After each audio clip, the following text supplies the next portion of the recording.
Welcome to Jazz Smack post-lottery discussion, where the Jazz unfortunately experienced some bad luck tonight, but you need to play the hand that's dealt to you, and that's what the Jazz need to move forward in doing. Let's go ahead and talk about it. Jazz Smack, your source for information and analysis about the Utah Jazz and NBA basketball. Jazz Smack is a community for passionate Utah Jazz NBA fans. So the ping pong balls didn't bounce the Jazz way this evening, but still, the Jazz need to deal with the hand that they're dealt, and they need to make the most of it.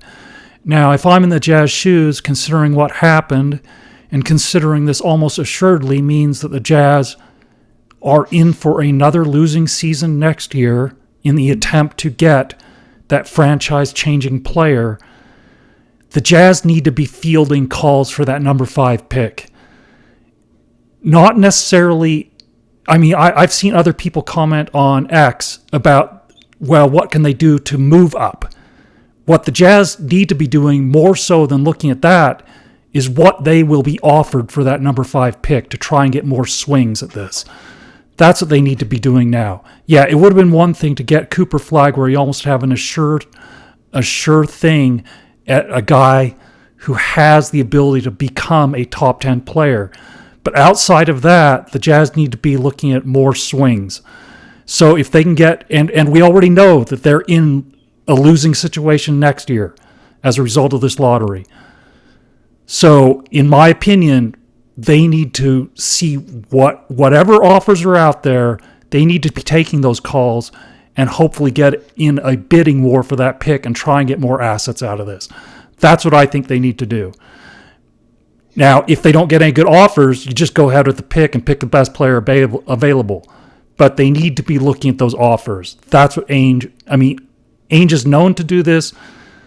And this is a situation where he must try and maximize the position the Jazz have been placed in with the ping pong balls not going their way tonight. Yeah, I think that there's a lot of takeaways from this. One, what we talked about throughout the season is that if the odds go against us, which they always go against the Jazz, the worst we can do is the number 5 pick. Now, we got that. I was extremely disappointed. But if we would have got the second worst record, we would have been Washington and got the number 6 pick, right? So we did accomplish something, Hardy, Ainge, whatever. After 3 seasons, you finally got it right. You did that. So congratulations. You got the 5 pick. It's better than 9. It's better than 10. It's something that people are going to pay us a lot for, as you said. I think the other thing is that, it's a relatively deep draft. We have no idea. Maybe there's a great player that Ainge is really high on at that point and wants to take. So we don't know. I think the other takeaway that I have from this is that the way to play this game is to have multiple shots on goal. San Antonio has 2 lottery picks. 2 lottery picks. Because they traded really well. They traded away their players. And they got, lottery picks with teams. And the team that won it this year had a 1.8% chance in what was 11th seed or 12th seed? So all you need to do is get in the lottery and then you let the odds play out. But you need multiple shots on goal. That's what it's all about. And so what our goal should be this next year, this offseason, is getting as many shots on goal as we can. We can't sit our players the next year, so we've got to trade them away and get more shots on goal. That, to me, is like the takeaway. San Antonio is playing it right. Now, I'm going to let you react to that. But honestly, my biggest disappointment in this lottery, yeah, it's the Jazz. But where some of the other teams came up just crushes me. Absolutely crushes me. Some of the teams that keep getting lucky. And I'm kind of rethinking of how I think the lottery should work, because I just don't think that should happen year after year for the same teams. But let me react to kind of your takeaways from the lottery. Yeah, it's obviously disappointing to see Dallas come in at number 1 and then San Antonio at number 2. That's really disheartening. The 3 teams that were all in on the tank 100% ended up out of the top 3 picks, which is really kind of ironic. But anyway, it's disappointing. It's disappointing to see San Antonio in number 2 position and Dallas in the number 1 position after doing such a horrific trade with the Luka thing. I mean, like I've previously said, I'm not actually opposed to trading Luka. I'm opposed for trading Luka for what they received in return, which was a blatant, just a blatant screw up. But now they're in a position where they get, a presumed another generational talent in Cooper Flagg. So they're right back in the mix of things. If I'm Dallas, I'm actually seeing what's out there, because I don't think you can count on Anthony Davis in terms of health. So I'm looking to still, even though Dallas will be in a pretty good position next year, but I mean, that's a lot of faith in Anthony Davis and obviously Kyrie, who knows what his situation is with a significant injury like that and coming back from that for next year. So, but anyway, getting back to the lottery, it's just what it is. The Jazz just need to try and maximize the asset that they have and see if they can actually improve on assets in the future, because the Jazz are not going to be in a competitive situation next year, and so they need to try and improve for the long term still. And next year is going to be another tank year. It has to be. They can't do it like the year 1 or year 2. It has to be all in on the tank like it was this year and hope for the best. But hopefully they can get some other picks from a Lowry trade, a Colin Sexton trade. Those are the 2 biggest trade assets they have. And at this point, considering we're coming up on extensions on the young guys too, there's one of those young guys that I would not be opposed to seeing what is available and move him along, and maybe more than one, but one for sure that I'm not high on at this point. Yeah, the 2 teams that really bothered me that went up is obviously you hit on San Antonio. Year after year, they get lucky. I mean, they got Robinson, they got Duncan, they got Wembyana, and then they get the number 2 pick. I mean, come on. So, and that's where, like, when we're rethinking about what the lottery should be, like Silver has so screwed it up now in how it's done that everybody is tanking.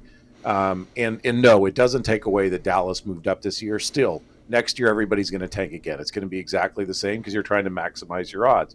But I just wonder if there's a one over lucky team that they should be able to continue to move up. Like, I would rethink like how it's done. I heard one person say about the lottery is, why not let it just be rotating order of picks? I actually am going to think more about that, because, where every team every 30 years gets the number 1 pick, I'm not sure I'm opposed to that, honestly, and try to make it fair. And then the way to get bad, or to get better if you're bad, is you get more shots on goal. You trade away your players, you play young players, and you try to get more shots on goal. That's not a bad thing, in my mind. But it really bothered me, San Antonio. And the other one was the number 3 pick, Philadelphia. If you talk about trying, like, the things that they have done in the games they've played over the last 15 years that have caused, hurt the integrity of the game, like, trading away all their players and then trying to, like, sign away a player from another team, like tanking year after year after year, I mean, and drafting terribly. They've had so many high picks and drafting like terribly. For that team to now get the number 3 pick, it just annoys the heck out of me. So San Antonio and Philadelphia were the 2 that really annoyed me. But I give San Antonio credit. They have 2 shots on goal, and that was smart, right? They have 2 shots on goal, and give them credit for that. I'm not going to give them credit for the luck, but I will give them credit for getting the 2 shots on goal. We don't. We have 1, right? So concentrate on getting as many picks as you can, even if they're top 10 protected. It's okay. Get the number 13, get the number 14, get the number 8, whatever it is.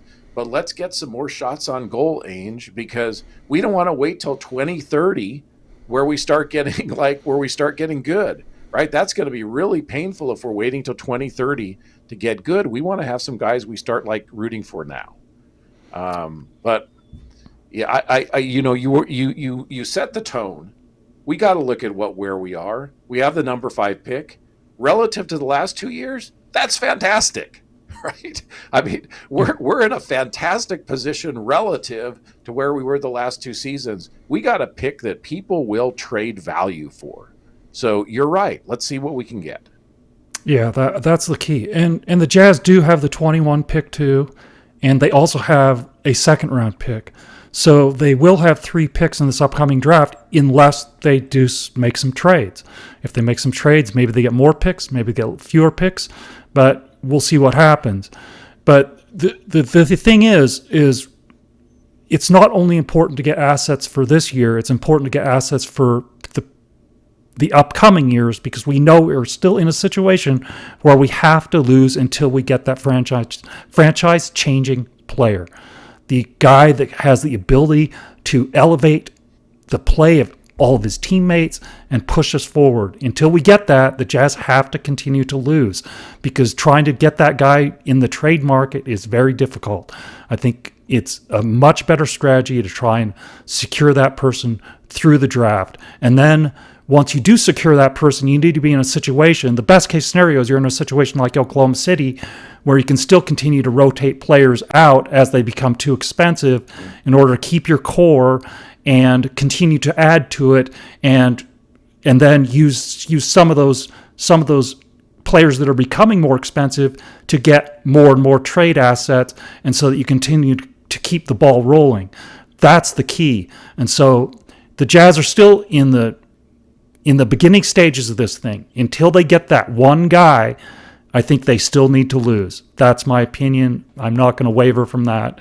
And that's where I think they are. I'll be really unhappy if they say, well, we can't go through with what we did this past season and then start to try and win. Unless the whole NBA lottery is changed, which I'm absolutely an advocate for. I'd rather not to sit here and watch the Jazz lose. I don't want to do that, but that's what the Jazz have to do given the current circumstances.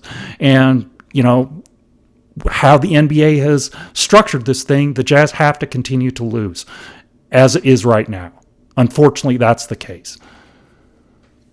Yeah, and I guess the only caveat I would say to what you said is that, like, if you're really bullish on the teens in this draft, okay, maybe you trade number 5 for 3 teens or whatever. I mean, whatever. I'm just giving you a hypothetical. No one has 3 teens, so you couldn't do that. But maybe you do something like that. But I actually think it's better if you trade into next year's draft, because you're going to get more value trading into next year's draft, because no one knows what the position is. So that's the whole game, is you want to trade where somebody knows they're not giving up a number 5 pick, but it could be a number 5 pick, it could be a number 3 pick. And so to me, that's what they're, so it's really not this year. It's like trying to take, Lowry, John Collins, trading them for 26, 27 picks, enough of them, some of them protected, it's fine. As long as you're getting in there, because we saw 2 years in a row, Atlanta and Dallas moved up. Atlanta went from number 9 last season, and now Dallas has gone from 11 or 12 to the number 1 seed. Now that's where you not want to be. Those are not high odds, but that's how this game works. And so you just want to be in it. And we need more shots on goal. So, but let's be excited about it. Last year, if we had the number 5 pick, we would be thrilled. And so we should do the same thing here. It's disappointing. I'll say this. I think you're more bullish on Cooper Flagg than I am. He plays both sides of the ball. That's fantastic. You said he's not a great shooter. I think, I agree with that. I don't put him as I'm not sure I would put him as a projected top 10 player. He may be. I'm rooting for the kid. He seems like a great kid, but he's not one where he screams LeBron, right? Where he comes in and look, this guy's going to crush it. He did fantastic in college this year, so maybe he does, but I don't see him as a definite top 10. So we lost this one. Let's go again next year and see if we win. We win next year, right? But let's have enough shots on goal. Yeah, I'm more an advocate of maybe moving down 2 or 3 spots in this draft to try and pick up another draft pick. If their evaluation of the players suggests that they actually should do that. If there's 1 or 2 guys that they think are going to be picked a little bit later, and then you try and pick up an extra draft choice by doing that. Or picking up an extra draft choice, maybe not this year, but in next year's draft. So that's my thinking on it. And I just want them to maximize this pick. Whatever that means, considering the situation we're in, they need to maximize the value of the pick. And if that's trading it, so be it. That's the bottom line.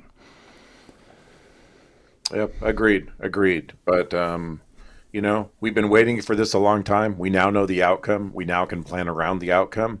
So let's move forward. Let's be positive. We're all Jazz fans.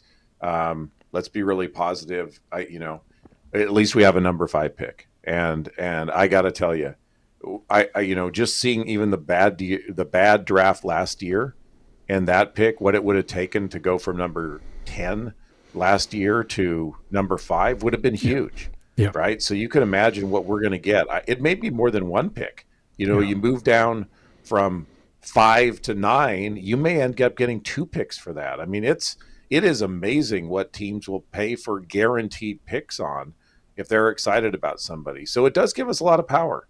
It's the first year we did it right. Hopefully they've learned, notwithstanding that we didn't win this year, maybe they learn from it. One other thing I want to comment before I shut up. We sent Ashley Smith, right, to the lottery. I didn't watch it, but I had read that that's who the representative is. Yeah, I think that's Send Ryan. a player. Yeah. Send I a agree. player. Yeah, I agree with that. Coach, don't, okay, I know you're the owner. You got more money than God. Great. Don't shoot. Don't go on the court. Don't shoot with the players. Don't send your wife. You're great people. I'm not questioning that. Let the players go. Let the players go. Colin went last year. Pick another player. Let them go. Let a coach go. Something like that. Stay out of it. That really annoyed me. And if anything, maybe it brought us bad luck because that's just, you don't do that. So that did bug me. Yeah, I agree. Well, anyway, one other thing before we sign off, one other thing to keep your eye on. The draft combine was, I think the first day of it was today. And so all those draft measurements and whatnot will be published soon. They've been starting to leak. I've seen some of them leaked. There's comments on some of them already, but I looked on NBA.com and they weren't published there yet. But all of those will be available very shortly. So that's another thing for all of us to keep an eye on, because looking through those draft measurements of, height without shoes, vertical, standing vertical, max vertical, all those things. I mean, those are really interesting to look at, and perusing that data is always something I look forward to doing each year. And so that stuff will be available very shortly.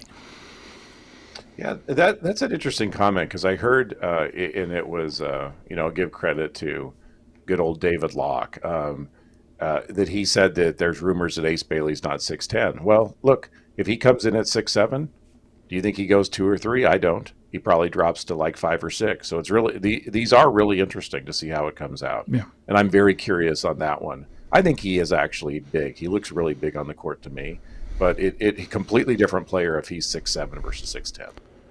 Well, if he's actually like 6'7" or 6'8", I saw a picture of he and Dylan Harper staying next to each other, and Dylan Harper is noticeably shorter than Ace Bailey. So if Ace Bailey's 6'8", Dylan Harper is not 6'6". So there's no way. So it'll be. I always look forward to this. I want to see what their height is and their standing reach and all that stuff without shoes. That's what I want to look at. And because obviously those numbers a lot of the time are fudged, and they give us all these, like Gordon Hayward 6'10". Gordon Hayward was never even close to 6'10". He was 6'6" 3/4 at the combine. I mean, 6'7" is not bad, but saying that he's 6'10" when he's 6'6" 3/4, that's a big difference. So anyway. All right, I think we are going to sign off and call tonight, but we will be, whatever else interesting pops up, we will be here. But anybody, I hope everybody has a great night. Good night.